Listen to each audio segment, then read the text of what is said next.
자, 오늘 하나님 말씀 본문은 신명기 8장 1절 한 절만 본문으로 읽겠습니다. 신명기 8장 1절 찾으신 줄 알고 되어 있습니다. 내가 오늘 네게 명령하는 모든 계명들을 너희는 지켜 행하라. 그리하면 너희가 살고 번성하며 주께서 너희의 조상에게 약속하신 그 땅에 들어가서 그것을 차지하리라. 잠시 말씀 위해서 기도하겠습니다. 광야에서 배워야 할 두 가지라고 정했습니다. 광야에서 우리가 반드시 배워야 하는 두 가지가 있습니다. 많이 있겠지만 두 가지로 오늘 말씀을 배우고자 합니다. 자, 오늘 말씀은 하나님께서 이제 이스라엘 백성들 가나안 땅에 들어가기 직전에 모세를 통해서 하신 말씀이 이제 신명기 8장 1절부터 시작해서 나오고 있는 말씀을 보게 됩니다. 자, 이스라엘 백성들은 가나안 땅에 들어가기 전에 반드시 지난 과거 40년간 광야에서 있었던 일들을 그들은 기억해야 하는 일이 필요했었습니다. 자, 가나안 땅을 앞에 두고 약속하신 그 땅을 이제 들어가는 그 앞에서 과거 뒤에 있는 광야 시절을 기억하는 것이 이스라엘 백성들에게 어떤 의미가 있는 것이겠습니까? 의미가 있으니까 그렇게 말씀하셨겠죠? 또 그렇게 들어가는 그 직전에 이런 말씀을 하셨다는 것은 반드시 필요한 말씀입니다. 오늘 우리도 이것을 영적으로 적용해서 지금 여러분들이 혹시 이제 가나안 땅을 눈앞에 두고 있다고 한다면, 가나안 땅은 약속의 땅이고 하나님께서 여러분에게 어떤 복 주시는 그런 가운데 있다고, 또 여러분들이 지금 어떤 복을 받고 있는 가운데 있다든지 한다면 여러분들이 바라봐야 할 것이 있다. 그것을 말씀을 드리고자 하는 것입니다. 오늘 본문에 나오는 말씀 중에 보면 기억할 것을 말씀하시는, 기억하라는 말씀들이 많이 나오는데, 그런 말씀들을 또 중심으로 살펴보면서 우리가 또 배워야 할 것, 가나안을 앞에 두고 있다든지 또는 여러분들이 지금 현재 광야와 같은 상황이 있다든지 한다면 여러분들이 배워야 할 것 두 가지, 그것을 말씀드리고자 하는 것입니다. 첫 번째로 우리가 광야에서 배워야 할 첫 번째는 우리 하나님의 능하신 손길을 기억하는 것입니다. 하나님의 그 선하신 손길, 능력의 손길, 그것을 기억하는 것이 우리에게 필요하다는 것이죠. 그게 언제요? 지금 현재 내가 광야에 있다든지, 그러니까 광야에서 배워야 하는 것이니까 광야에 있을 때 배워야 하는 것이고, 또 여러분들이 광야를 지나왔다 할지라도, 그래서 이제 골짜기를 지나서 봉우리 올랐다 할지라도, 이제 가나안을 앞두고 이제 어떤 승리를 경험했고 이제 승리로 들어가는 그런 상황에 있다 하면 더더욱 우린 또 광야의 시절을 기억해야 된다는 것이죠. 내가 어려웠을 때 그때 나를 도우셨던 하나님의 능력의 손길, 그것을 기억할 필요가 있다는 것입니다. 그래서 8장 1절을 제가 다시 한번 읽으면, 내가 오늘 네게 명령하는 모든 계명들을 지켜 행하라. 그리하면 너희가 살고 번성하며 주께서 너희의 조상에게 약속하신 그 땅에 들어가서 그것을 차지하리라. 1절은 너무나 단순하고 단순 명료한 말씀입니다. 사실 1절만 따로 놓고 본다면 단순히 가나안 땅에 들어가게 되면 하나님의 모든 계명들을, 하나님의 말씀을 잘 들으라는 것이죠. 그렇게만 들을 수 있습니다. 그리고 사실 신명기 8장과 또 이어지는 9장에 나와 있는 모든 말씀, 사실 신명기 8장 1절을 이 1절로만 줄이면 이 1절이다 이렇게 말할 수 있죠. 이 1절로 대표되는 말씀이다라고 봐도 무방합니다. 여러분 6절 말씀도 보시면은 동일한 결론의 말씀을 또 보게 되는데, 그러므로 또 설명하면서, 그러므로 너는 주 너희 하나님의 계명들을 지켜 그분의 길에서 행하고 그분을 두려워하라 말씀하고 있습니다. 쉽게 말해서 하나님의 말씀을 잘 들으라는 것이죠. 때문에 우리는 쉽게 1절 말씀만 딱 보면서, 그러니까 알겠습니다. 하나님께서 명령하시는 모든 말씀들에 순종하라는 거 아닙니까? 그렇게 간단하고 단순한 말씀을 뭐 그렇게 길게 하십니까? 뭐 그렇게 장황하게 또 반복해서 말씀하시고 또 과거에 그 있었던 일들을 또 이야기하시면서 말씀하실 것 같이 뭐 있습니까? 이런 말을 할 수도 있다는 것이죠. 그러나 우리가 하나님께서 이렇게 말씀하시는 과거 광야에서 하나님의 능하신 손길들을 기억하는 것이 없이 단순히 하나님께서 우리에게 주시는 말씀들을 스스로가 잘 행할 수 있다고 한다면 하나님께서 왜 그렇게 말씀하셨겠습니까? 그처럼 말씀하셨다는 것은 그것이 그만큼 필요하기 때문에 그렇죠. 그것을 기억하는 것이 없이는 앞으로도 소망이 없기 때문에 그렇습니다.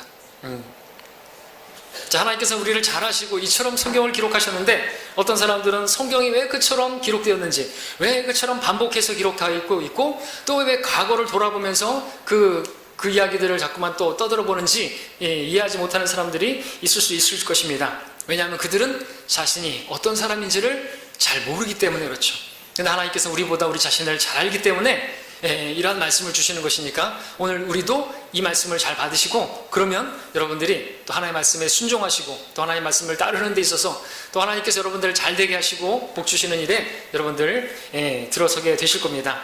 자, 신명기라는 책, 많은 성도들에게 간과되기 쉬운 책인데, 왜냐하면 이 신명기라는 책은 그 이름도 디트로노미라고 해서 다시 한번 주어지는, 그래서 출애굽기나 민수기의 사건을 또 율법을 다시 반복해서 기록하고 있는 책이기 때문에 그렇습니다. 다시 반복하니까 여러분들 반복되어지는 것을 반복하는 것은 별로 흥미롭지 않지 않습니까? 같은 설교도 여러분들 또 들은다면은 만약에 제가 지난주 설교를 이번 주에 한다 그런다면 여러분들 아마 설교 준비를 안 했나 보다 뭐 이런 생각을 하실 수도 있겠고, 게으르다 뭐 이렇게 생각할 수도 있겠고, 이상한 생각하실 수도 있을 것입니다. 근데 성경에는 너무나 많은 반복이 있는 것이죠. 여기서도 조금 저기서도 조금, 명령의 명령일, 주 위에 주를 계속해서 반복해서 우리를 학습하는 방법이, 하나님의 방법이 있는 것입니다. 자, 신명기는 의미 없는 반복이 아닌 것이죠. 다시 또 말씀드린다고 하지만 그것은 필요하니까 말씀을 드리는 것이에요. 그래서 이스라엘이 그것이 필요했던 것입니다. 우리가 구약 성경 보게 되면 이제 신명기에서 오늘 보겠지만, 또는 이제 시편이라든지 또 이사야라든지 이런 말씀들을 보게 되면, 거기서도 이스라엘 백성들에게 믿음을 요구할 때면 항상 과거, 출애굽, 그리고 광야의 그러한 시절들을 또 끄집어내서 이스라엘 백성들에게 말씀하는 것을 많이 보게 됩니다. 그때 그 시절을 기억하는 게 필요하다는 거죠. 그때 하나님께서 어떻게 그들을 구원하셨는지, 표심팔로 능력의 손길로 구원하셨는지를 설명하면서 하나님 그분을 신뢰하라고, 그분을 의지하라고 하는 말씀들을 많이 하고 있는 것이죠. 하나님 이러한 분이시다, 이러한 분이시고 이렇게 능력 많으신 분이신데, 그러니까 지금 너희들이 지금 또 어려운 가운데 있고 지금 너희들이 끌려가는 상황이 있는데 하나님을 의지하고 하나님께 나아가라, 이런 말씀들이 많이 있다는 것이죠. 우리 신명기에서만 함께 이런 구절들을 좀 찾아볼까요? 신명기에서도 이 구절이 반복되는데 하나님께서 말씀하시는 건 뭐냐니까, 그 하나님을 기억하라, 하나님이 능하신 손길을 기억하라, 그것입니다. 신명기 5장을 볼까요? 5장 15절에 보시면 그 앞에서도 나오지만 시간 관계상 몇 구절만 찾습니다. 5장 15절에 보니까, 내가 이집트 땅에서 종이었던 것과 주 너의 하나님께서 능하신 손과 펴신 팔로 거기서 너를 인도하여 낸 것을 기억하라 말씀하고 있죠. 그 다음에 이제 거기까지만 읽고 6장 21절에서도 너는 내 아들에게 말하기를, 우리가 자식에게도 말하는 거죠. 우리가 이집트에서 파라오의 노예가 되었을 때 주께서 능하신 손으로 이집트에서 우리를 인도하여 내셨으니 라고 말하고 있습니다. 하나님께서 능력의 손길로 우리를, 그들을 인도해 내셨다, 표심팔로 인도하셨다. 7장 8절도 봅니다. 7장 8절에서도 그러나 주께서 너희를 사랑하셨고 너희 조상에게 하신 맹세를 그분께서 지키고자 하셨기 때문에 주께서 너희를 능하신 손으로 인도하여 내셨으며 이집트 파라오 왕의 손 종의 집에서 너희를 구속하셨나니. 7장 19절도 주 너희 하나님께서 너를 인도하여 내실 때 내 눈으로 보았던 큰 시험들과 표적들과 이적들과 능하신 손과 펴신 팔을 기억하라. 주 너희 하나님께서 내가 두려워하는 모든 민족들에게도 그렇게 하실 것이니라 말씀하고 있습니다. 이게 다 뭡니까? 과거에 있었던 일이죠. 출애굽 사건이죠. 또 광야에서 그들을 하나님께서 부양하셨던 그 능력의 손길을 기억하게 하고 있는 것입니다. 홍해를 어떻게 건너고 만나를 어떻게 하나님께서 주시고 반석에서 어떻게 생수를 주시고 어떻게 그 40년 동안 그들의 신발도 닳아지지 않고 옷도 헤어지지 않고 구름기둥으로 불기둥으로 인도하시고 그러한 모든 것들 반복해서 또 말씀해주고 기억나게 하고 계시는 거죠. 하나님이 능하신 손길을 기억하라, 한마디로 말하면 이러한 반복이 이스라엘 백성들에게 주는 의미가 무엇입니까? 그것도 미래를 향해서 이제 앞으로 나아가는 시점에서, 가나안 땅으로 들어가는 시점에서 과거에 있었던 그 일들을 기억하는 일이 어떤 의미가 있는 것이겠습니까? 자, 오늘 이 말씀 우리에게 또 적용해 보십시오. 우리가 그러한 상황에 있다고 한다면 여러분들이 이제 새로운 어떤 미래로 나아가는, 또 어떤 여러분들이 그 어떤 인생의 이제 승리로 나아가는 혹은 여러분들이 현재적으로도 광야에 있는 것 같은 그런 여러분들이라고 한다면 여러분들 이 말씀을 잘 주의해 보시기 바랍니다. 자, 2절을 보시면요, 우리가 기억해야 할 것이 있는데, 특별히 주 너희 하나님께서 이 40년 동안 광야에서 너를 인도하셨던 모든 길을 너는 기억하라 말씀하고 있습니다. 특별히 여기서 모든 길을 기억하라 말씀하고 있는 것을 주목해 보십시오. 우리의 문제는 뭐냐니까 주님께서 행하신 모든 길을 주님께서 나에게 행하신 능력의 손길, 그 표신팔, 그걸 기억하기보다는 내가 행한 그런 일들만을 기억할 때가 많습니다. 이것이 우리의 약점이죠. 주님이 행하신 것보다도 내가 행한 것들, 그러나 주님께서 우리에게 명령하시는 것은 주님께서 행하신, 우리가 생각하고 싶은 것들만 생각하고 기억할지 모르겠지만 주님은 주님이 행하신 모든 것들을 기억하라고 말씀하고 계시다는 것이죠. 주님께서 우리가 행한 일을 기억하는 것이 아니라 주님께서 우리에게 행하신 일을 기억하라고 말씀하고 있는 것입니다. 여기서 빌립보서 3장에서 바울이 이런 말씀을 한 것을 한번 생각해 보겠습니다. 다만 한 가지 일, 즉 뒤에 있는 것은 잊어버리고 앞에 있는 것들에 손을 뻗쳐 그러면서 그 표대를 향해 쫓아갈 뿐이라고 말했던 바울의 고백을 오늘 말씀과 한번 비교해 본다면 좀 모순처럼 보이죠. 왜냐하면 바울은 뒤에 있는 것들은 다 잊어버리고 앞에 있는 것들만을 뻗쳐서 이제 표대로 삼고 간다 그러는데, 지금 오늘 본문에서는 뒤에 있는 것들을 기억나게 하면서 앞으로 나아갈 것을 말씀하고 있다는 거죠. 모순이 아닙니다. 바울이 빌립보서 3장에서 고백했던 것은요, 그 뒤에 것들이라고 하는 것은 그 앞에서 말하고 있는 것들인데 그것들은 다 자신의 자랑거들입니다. 육신으로 본다면 하면서 쭉 이야기하는 자기의 자랑거리, 그런 것들은 다 잊어버리겠다라고 하는 것이죠.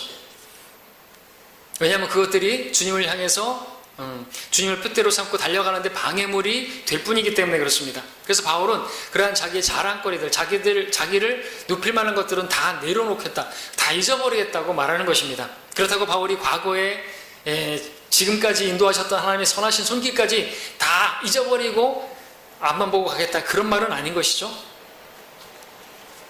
자, 그와 마찬가지입니다. 하나님께서도 지금 과거에 이스라엘을 지금까지 인도하신 그 모든 그 길들을 기억하라는 것이고, 그 모든 길에 하나님께서 어떻게 능하신 손으로 그들을 출애굽부터 해가지고 출애굽 전부터 어떻게 인도하셨는지 그것을 기억하라고 말씀하고 있는 것입니다. 어떻게 또 40년 동안 그들을 부양하셨는지, 어떻게 그들을 자상하게 돌봐주셨는지, 정말 옷이 닳아지지 않고 신발도 닳아지지 않고, 여러분들 그 200만 넘는 사람들 신발 공장만 있어도 얼마나 있어야 되고, 의상실이 있어야 되면, 옷가게가 있어야 되면 얼마나 있어야 되겠습니까? 자, 그것들이 3절 4절에서 신명기 8장에서 기록하고 있는데, 만나를 주신 것도 말씀하고 있습니다. 먹을 것을 공급하신 것이죠. 광야와 같은 그 세상에서.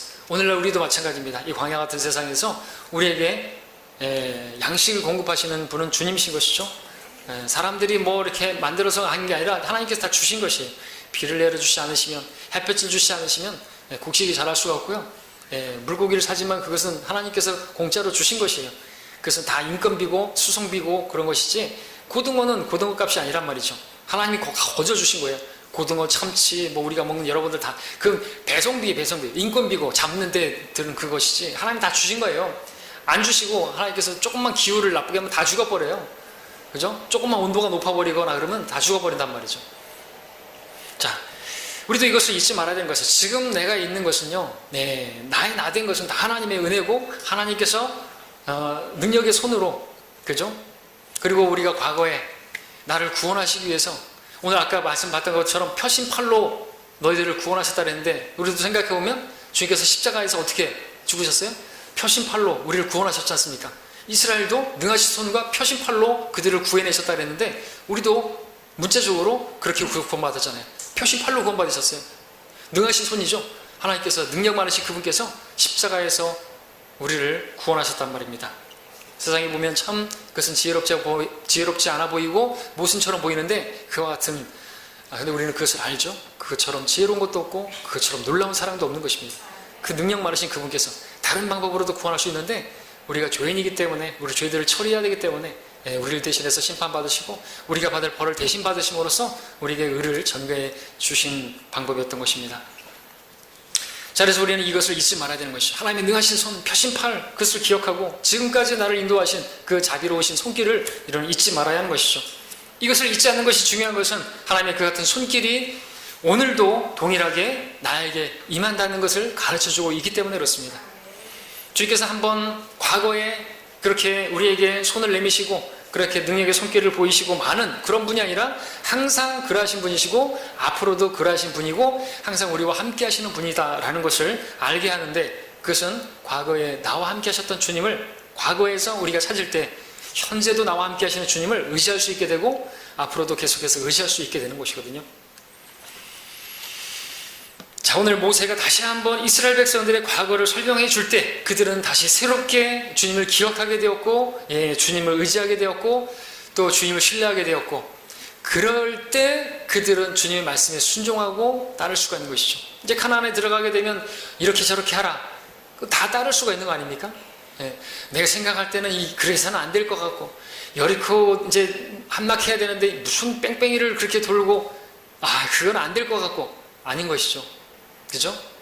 근데 하나님의 과거에 하나님이 어떻게 행하셨나를 보면 또 계속해서 하나님의 말씀대로 행할 수가 있는 거예요. 순종할 수 있단 말이죠. 우리도 마찬가지죠.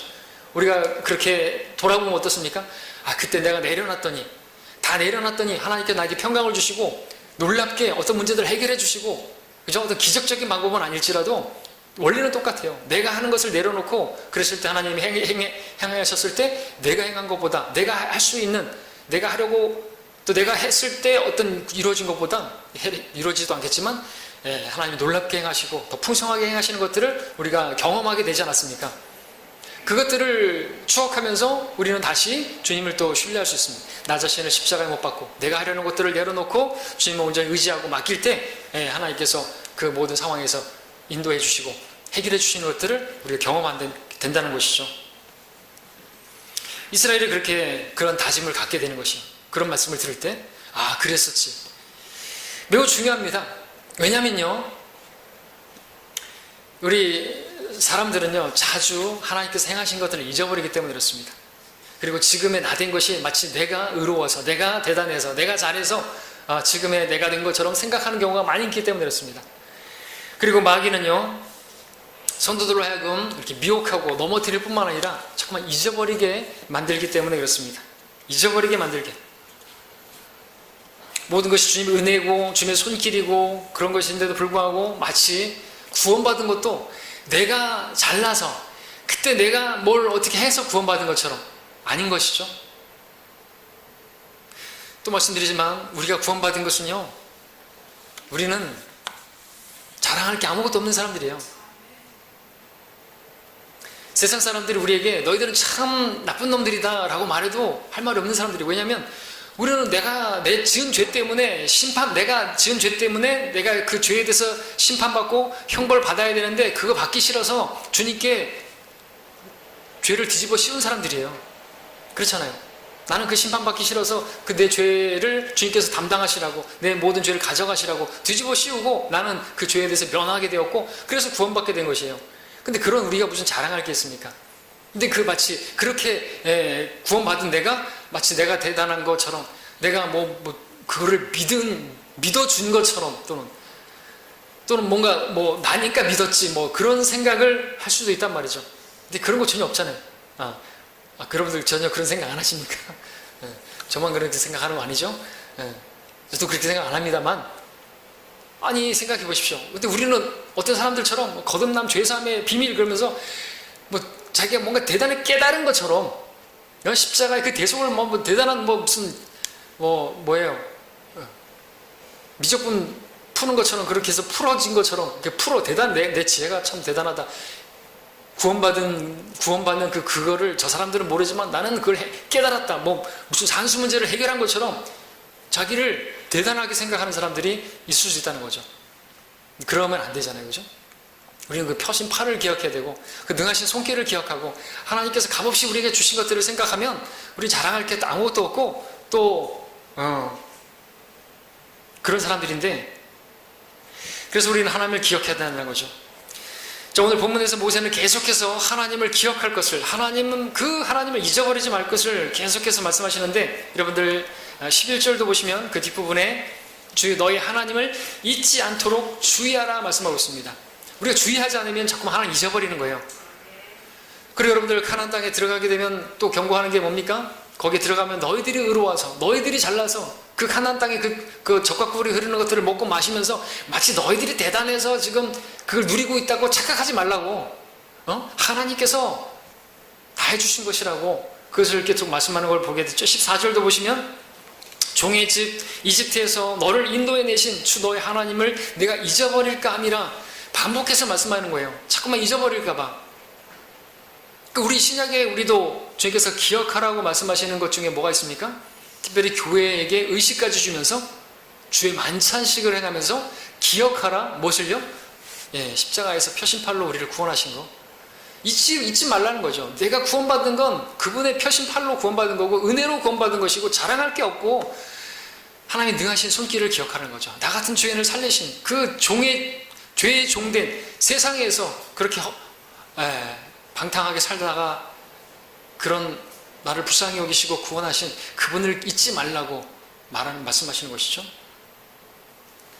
자, 어떤 사람들에게는 모세의 이러한 반복되는 말씀들이 지루하다고 의미 없는 거라고 생각할지 모르겠지만, 그러나 이러한 구약의 반복되는 말씀의 원칙은요, 신약에서도 계속 내내 모든 사역자들에 의해서 가르쳐진 방법이고요. 학원 선생이든 어떤 교사든 여러분들 계속 가르치죠. 또 가르치죠. 복습이 필요하잖아요. 사도 베드로가 말합니다. 이러므로 너희에게 이러한 것들을 알고 현재의 진리에 굳게 서 있지만 나는 항상 너희로 이런 일들을 기억하는데 소홀히 하지 아니하겠노라. 그렇도다 내가 이 장막에 있을 동안 너희를 각성시켜 기억하게 함이 옳은 줄로 여기나니 또한 내가 떠나는 후에라도 너희가 이러한 것들을 항상 기억할 수 있도록 내가 힘쓰겠노라고 말하고 있습니다. 그 사역자는 한편으로는 새로운 것도 가르치지만 이미 배웠던 것들을 다시 기억나게 하는 그 일도 하는 것이죠.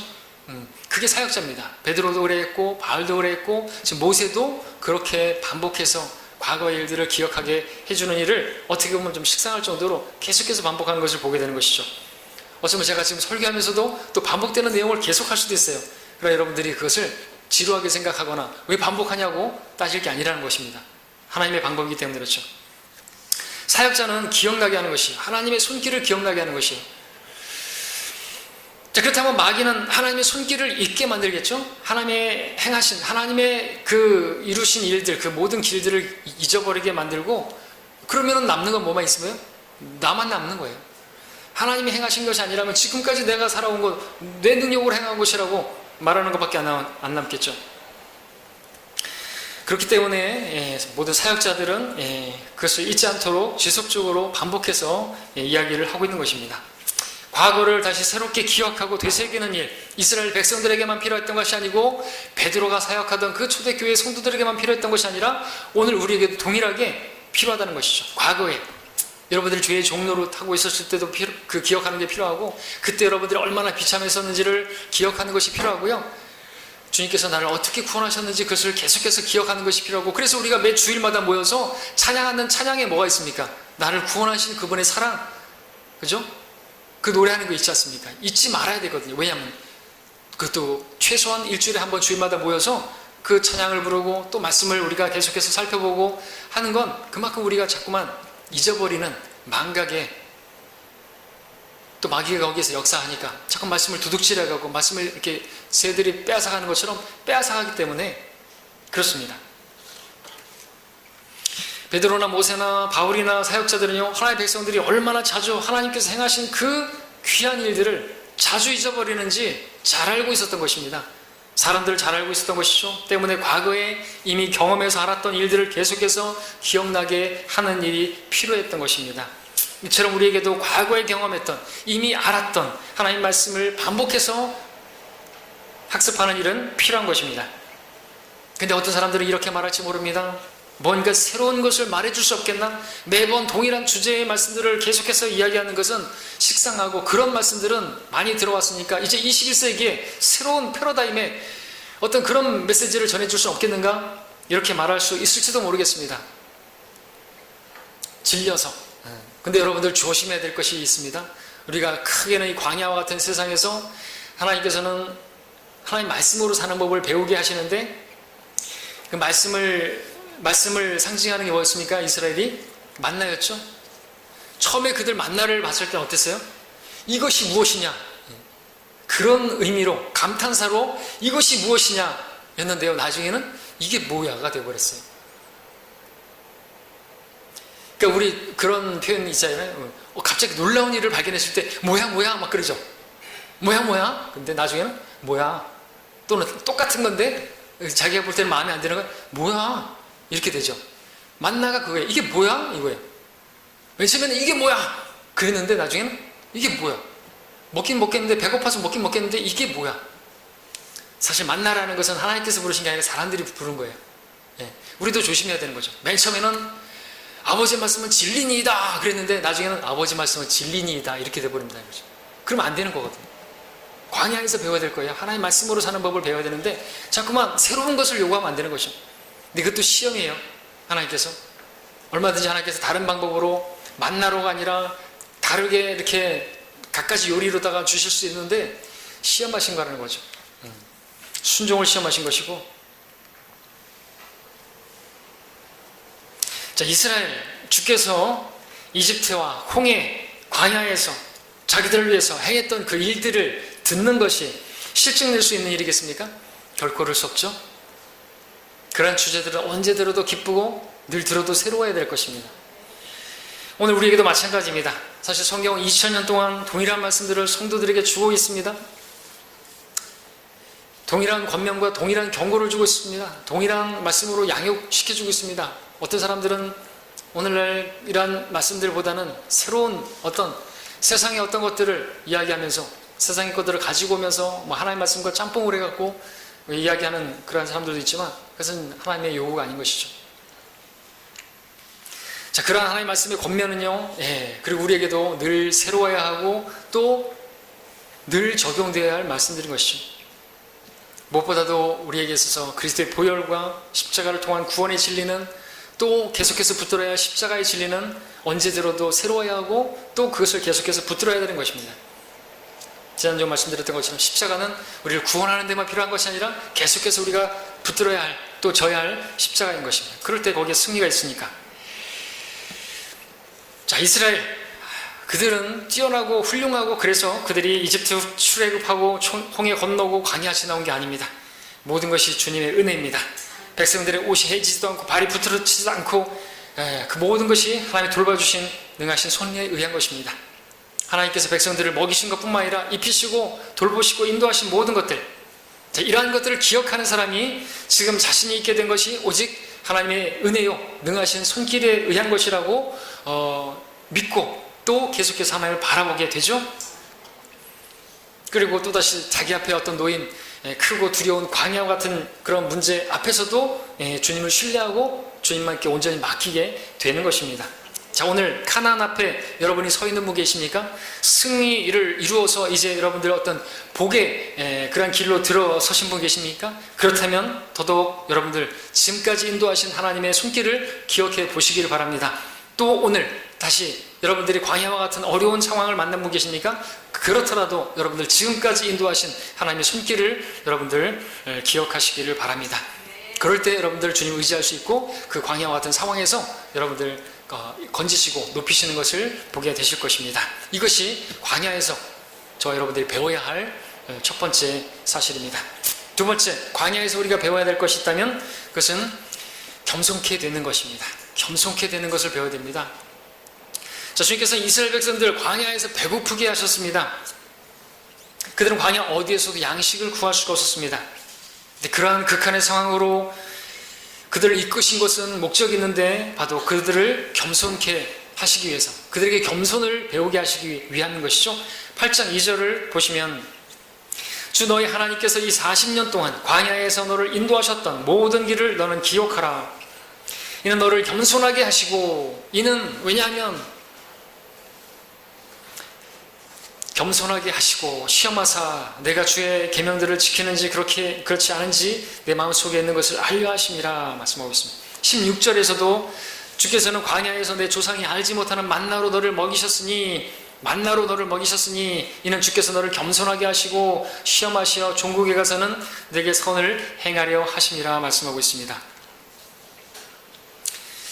자, 주님께서는 우리를 겸손하게 하시기 위해서, 이스라엘을 겸손하게 하시기 위해서 광야로 인도하셨습니다.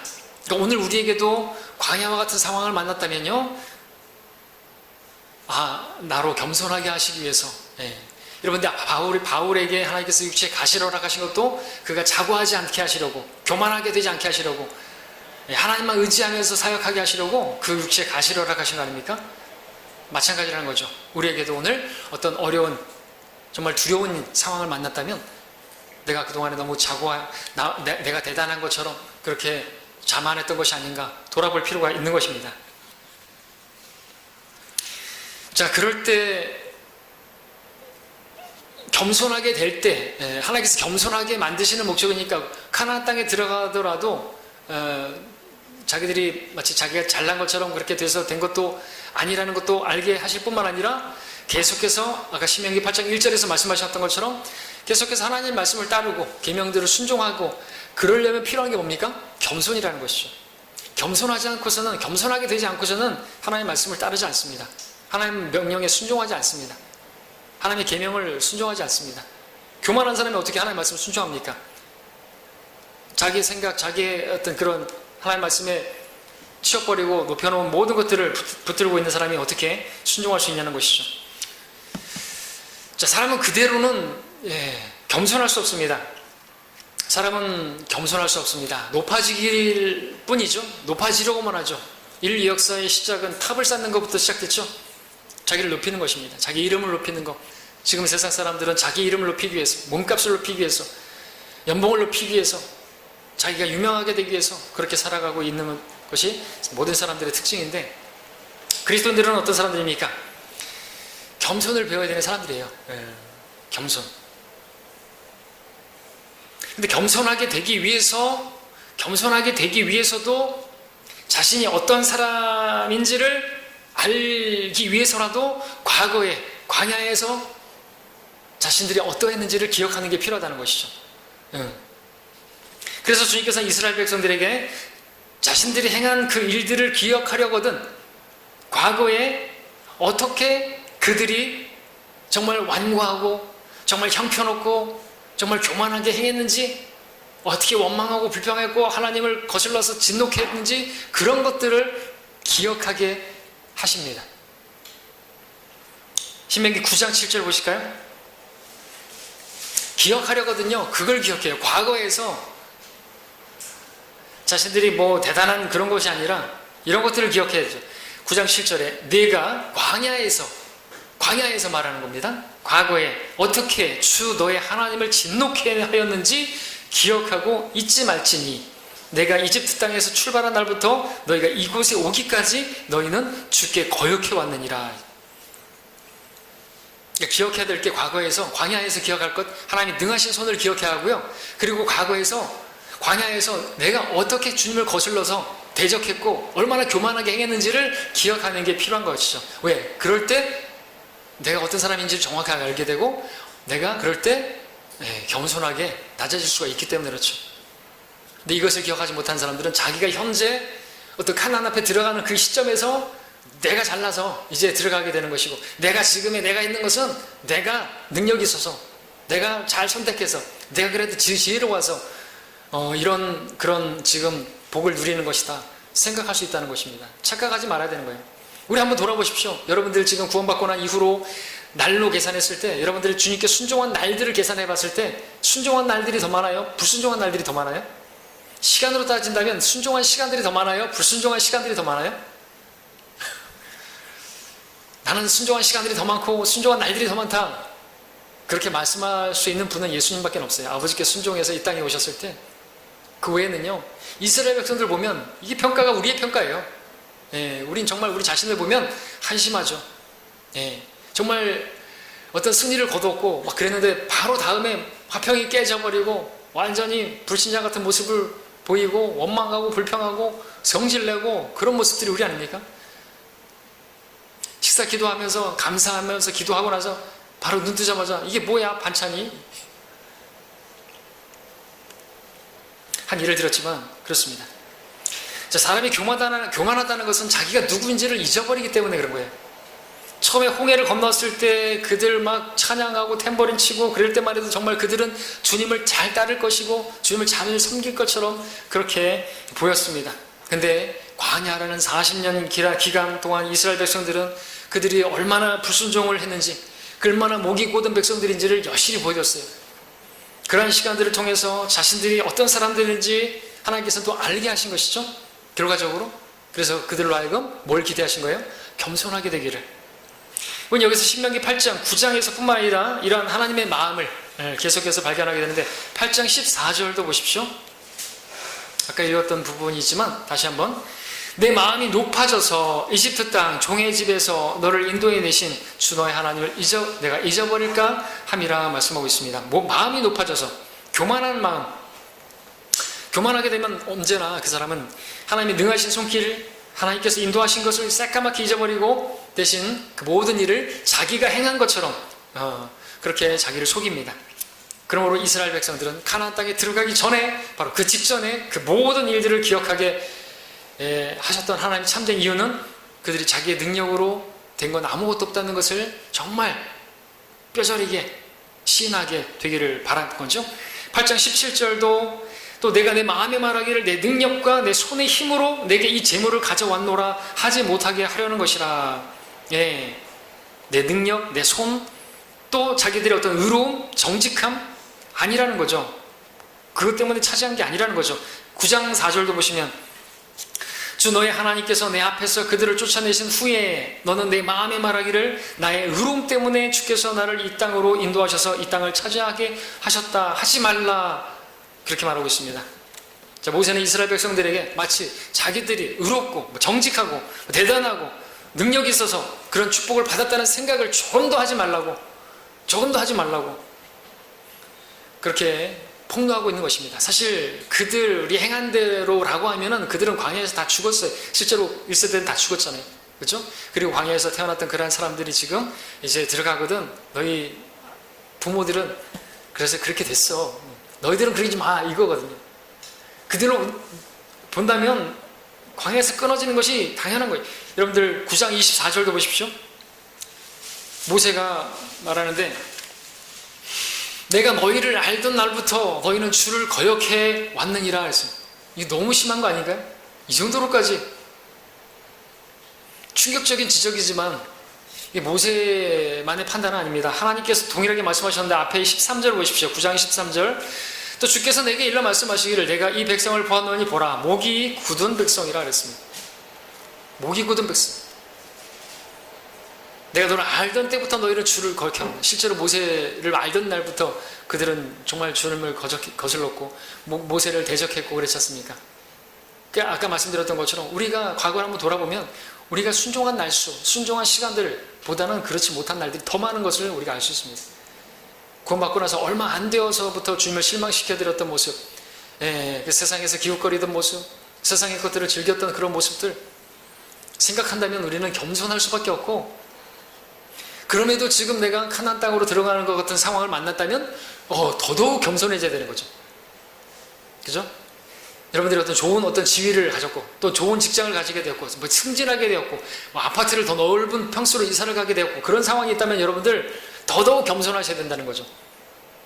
마치 여러분의 능력으로 된 것으로 생각하면 안 된다는 거죠. 왜? 여러분들 과거를 돌아보시라는 거죠. 은혜요, 은혜. 그럼에도 불구하고 하나님께서 여러분 그 가나안에 지금 들여보내주시는 거거든요. 자, 이스라엘은 그들의 교만과 자기들의 의의가 완전히 폭로된 자신들의 그 과거 앞에서 얼마나 산산이 부서졌겠습니까? 그냥 십자가에 매달려야 하는 그런 상황, 그런 사람들인 것이. 이스라엘 백성들이 40년간 그 광야 시절을 보내야만 했던 것은 그들이 그만큼 교만하고 완고하고 목이 곧은 백성이라는 것을 보여주기도 하죠. 주님께서 그들로 겸손케 하시려고 광야로 인도하셨기 때문에. 겸손케 하기 위함이라는 것은 그들 스스로의 능력으로 살아가는 삶을 내려놓게 하기 위함인 것이죠. 왜 그렇게 하시는 것인가? 왜냐하면 이스라엘 백성들은 하나님 없이는 살 수 없는 존재들이라는 것을 주님께서는 아시는데 그들이 알기를 원했던 것입니다. 양이라는 짐승이 그렇잖아요. 목자가 없으면 이건 죽은 거나 마찬가지잖아요. 마찬가지라는 거죠. 이스라엘 백성들 하나님이 없으면 그냥 죽은 거예요. 아무것도 아닌 거예요. 근데 그 아무것도 아닌 것을 여실히 들여보내 보여주는 것이 어디예요? 광야예요. 광야는 아무것도 없어요. 그야말로 하나님께서 공급해 주시지 않으면 그냥 꼼짝없이 그들은 거기가 무덤인 거예요. 그것을 해서 광야로 보내신 것이죠. 광야에서는 겸손해질 수밖에 없는 곳이에요. 아무것도 없는 것이에요.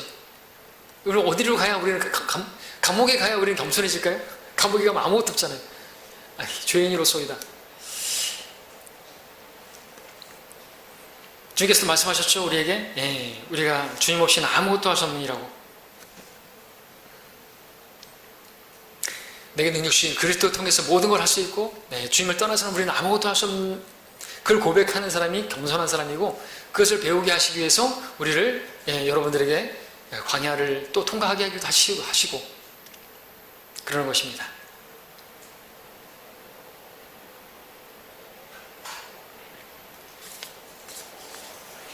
자, 가나안으로 들어가서 그들이 부족함 없이 먹고 배부를 때 그들은 얼마든지 또 다시 교만해질 수가 있는 사람들이기 때문에 겸손을 말씀하고 있는 것입니다. 겸손케 되라고. 겸손을 일찍 배웠더라면 하나님께서 앞당겨 줄 수도 있었는데 그들은 그러지 못했습니다. 겸손을 일찍 배웠으면 더 빨리 갈 수도 있잖아요. 하나님의 원래 목적이 그냥 바로 약속의 땅까지 열흘이면 충분히 갈 수 있어요. 근데 40년이 걸렸단 말이죠. 하나님께서 우리에게도 약속하신 어떤 그 약속을 주시려고 하는데 자꾸만 그게 자꾸만 딜레이 돼, 자꾸만 연기가 돼요. 그럴 때 생각해 볼 필요가 있죠. 내가 교만하고 내가 아직도 내가 할 수 있다라고 생각하는 내 능력과 내 어떤 정직함, 나의 어떤 정당성을 붙들고 있으면요, 하나님 주실 수가 없다는 거죠. 이스라엘 백성들 겸손을 배우지 못했습니다. 만나를 먹으면서도 또 고기를 또 먹으면서도 고기가 이에 있는데도 불구하고 불평했습니다. 있으시면서 불평했어요. 겸손함이 없었습니다. 자, 우리가 이 같은 이스라엘 역사를 배우는 것은, 과거에 기록된 것은 우리의 교훈을 위해서 기록됐다고 말하고 있습니다. 이전에 기록된 것들은. 우리도 하나님의 말씀에 불순종하게 되면요, 교만하게 되면요, 광야와 같은 환경을 만날 수 있다는 것이죠. 고난과 고통과 크고 두려운 일들이, 어떤 시험이 우리에게 임할 수 있다는 것이죠. 언제까지요? 겸손케 되기까지로 말이죠. 겸손케 되기까지라는 것은 주님을 믿고 의지하고 정말 나 자신을 십자가에 못 박는 그때까지라는 거죠. 주님, 난 아무것도 할 수 없습니다. 주님 하시옵소서. 주님의 능하신 손을 바라봅니다. 라는 고백을 할 때까지 말이죠. 주님께서는 우리가 아무것도 아닌 그런 사람, 육은 전혀 무익하다는 것처럼 우리 육신으로는 아무것도 할 수 없는 그런 사람임을 고백하기를 원하시는 것입니다. 주님께서는 자기가 무엇이나 된 줄로 생각하는 사람을 정말로 싫어하는데요, 어느 정도 싫어하냐니까 구토를 느낄 정도로 싫어하세요. 라오디케아 교인들을 향해서 말씀하셨죠. 그들을 보면서 정말 구토를 느끼실 정도였어요. 비위가 상하셨어요. 왜요? 그들이 어떻게 말했을까요? 나는 부자며 나는 부족한 게 없고 나는 아무것도 부족한 게 없대. 그러니까 주님께서 비위 상하셨습니다. 그러므로 우리도 광야와 같은 그런 환경이 있다면 배워야 됩니다. 무엇을요? 겸손을. 혹시 여러분들이 가나안 앞에 있다면 배워야 될 것은 겸손이고요, 또 여러분들이 광야에 지금 놓여 있다면 배워야 될 것은 겸손이라는 것이죠. 그것이 우리가 광야에서 배워야 할 정말 중요한 것입니다. 덕목이죠.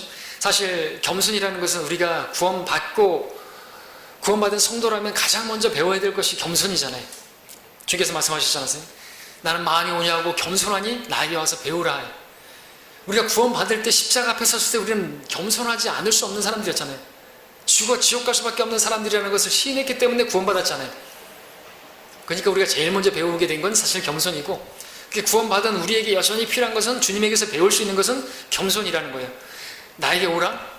나는 마음이 온유하고 겸손하니 나에게서 배워라. 여러분들 제일 먼저 배워야 될 게 겸손이라는 것이에요. 왜냐하면 우리 같은 경우는 더더욱 우리 성경대로 믿는 사람들이고 많은 지식이 있고, 우리가 그런 것들을 다 이렇게 하면 다른 사람들이 가짜나 보이고 하찮아 보인단 말이죠. 그렇다고 해서 우리가 우리 자신의 뒤꿈치를 들게 되면 하나님 쓰시질 못해요. 겸손하게 저 사람들에 대해서 불쌍히 여기는 마음을 가지고 그들에게 접근해야 되고, 또 사랑으로 그들에게 행해야지 어떤 열매가 맺어지고 세워지는 게 있죠. 안 받아들인다고 해가지고 막 그렇게 막 독사의 자식이고 뭐 이렇게 하면 안 돼요. 주님도 그렇게 말씀하시는 거 있지만 그들을 향해서 오래 참아주시고, 선지자들을 보내시고 안 받아들이고 그렇게 죽이고 했기 때문에 주님 오셔서 그렇게 말씀하셨지, 우리가 뭐 우리도 그렇게 해도 된다는 거 아니거든요. 우리가 뭐 복음 전했는데 안 받아야 된다고 해가지고 독사의 자식이니 뭐 지옥에 가버려 뭐 이렇게만 저주 퍼부으면 안 되는 거예요. 그럼 다른 사람들이 복음 전할 때 안 받아들일 수 있지 않습니까? 우리 늘 기억해야 되는 것이요. 예, 다른 사람 그럼 다음 기회에 꼭 구원받을 수 있도록 제가 기도하겠습니다.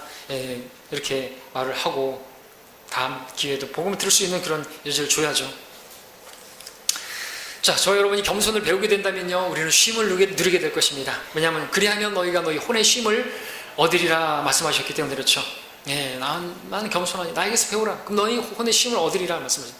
하나님께서 겸손한 자에게 은혜를 베푸시는 거 아시죠? 겸손한 자에게 더 많은 은혜를 주신다 그랬죠? 그러면 여러분들 안식을 누리게 될 것이고 두려운 광야를 벗어나서 평안을 누리게 될 것이고요.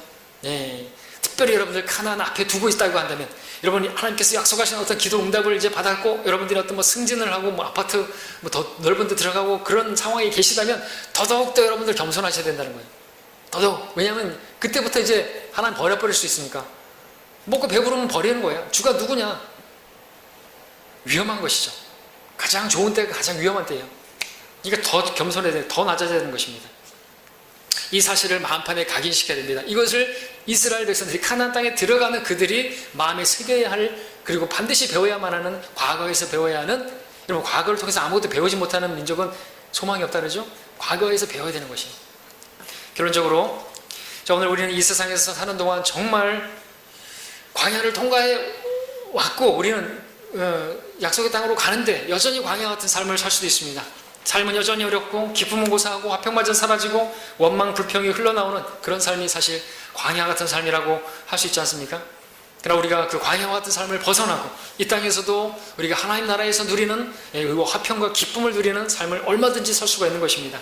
우리는 그 비결을 배웠습니다. 그것은 뭡니까? 광야에서 배워야 될 것. 우리는 하나님의 능력의 손길을 계속해서 기억해야 돼요. 하나님의 능하신 손길을 계속해서 바라봐야 돼요. 사실 하나님의 능하신 손길을 바라보면 그 앞에서 겸손할 수밖에 없어요. 다 하나님의 손길이고 지금까지 나에게 한 것은 하나님의 손길이고 그런 사람이 어떻게 겸손하지 않을 수가 있습니까? 하나님의 능하신 손길 앞에 나는 겸손해질 수가 있는 것이죠. 그럼 하나님께서 겸손한 자에게 은혜를 베푸셔서 그 광야와 같은 상황도 해결해 주실 것이고 여러분들이 가나안 땅에 들어간다 할지라도 약속하신 것 그 안에 들어간다 할지라도 여러분들은 하나님 버리지 않을 수 있을 것이고 계속해서 주님 말씀에 순종해서 주님 따를 수가 있게 될 것입니다. 제가 말씀 베드로전서 5장 말씀 읽고 마치겠습니다. 그러므로 하나님의 능하신 손 아래서 겸손하라. 때가 되면 그분께서 너희를 높이시리라. 너희의 염려를 다 하나님께 맡기라. 이는 그분께서 너희를 돌보십니다. 자, 이 말씀 의지하시고 여러분들 능하신 손 아래서 겸손하시기 바랍니다. 하나님 능하신 손길을 바라보시고 또 여러분 자신에 대해서는 정말 이런 나인데 완악하고 교만하고 불순종하던 나인데 하나님께서 나를 지금 여기에 있게 하셨다. 그것을 바라보시면서 겸손하신다면 주님께서 끌어올리시고 또 높이실 것이고 광야와 같은 상황도 해결해 주실 줄로 믿습니다. 기도하겠습니다.